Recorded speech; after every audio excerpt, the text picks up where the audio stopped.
To discuss further on the factors behind the high cost of diesel, Maurice Ibe, a consultant to the Association of Distributors and Transporters of Petroleum Products, joins me now. Well, thank you so much for joining me on the news tonight. Now, help me understand this new narrative. Everyone believes the high cost of diesel is owing to the high cost, or rather the high oil prices, global oil prices. But you say it's as a result of a supply gap. Help me understand this better. Well, thank you very much for having me on the show. Let's start first things first, like I always say.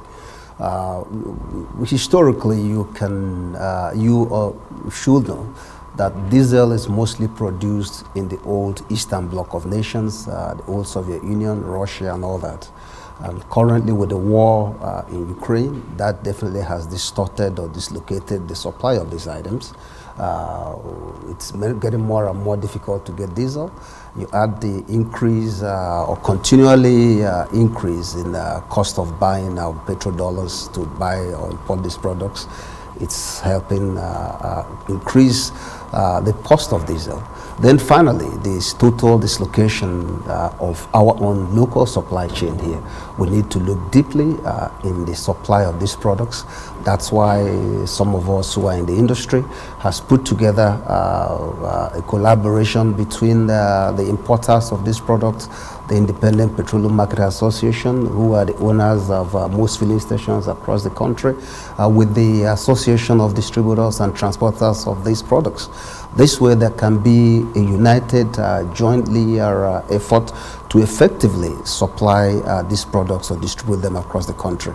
So I'm hoping that in the next couple of weeks, with a good understanding of all the various factors and variables in place, diesel prices will come low, but never to the point where it was, where we're buying 250 naira per liter of diesel. Before I let you go, help me understand this. What do you think is really exacerbating the situation? I know stakeholders, including your association, had a meeting with the police chief on this matter to have a closer look at the depots as it is. Do you think hoarding is also making the situation worse? What do you think, has worsened the situation? Absolutely, hoarding is part of it. There is a lot of problems within the depots. That's why I talk about the supply and distribution dislocation or distortion within the industry.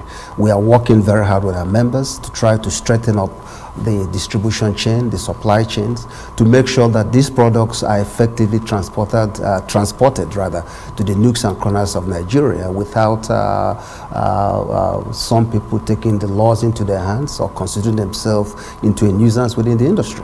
We need to clean up the areas where there are problems, where there is hoarding, diversion, and also theft and vandalism of these products from the depots to the distribution chain. And by the grace of God, we'll achieve this with the collaboration of our members at the Independent Petroleum Market Association of Nigeria and also the Association of Distributors and Transporters of Petroleum Products. We're working very hard on it, and by the grace of God, we'll achieve success and bring down the cost of diesel in the country.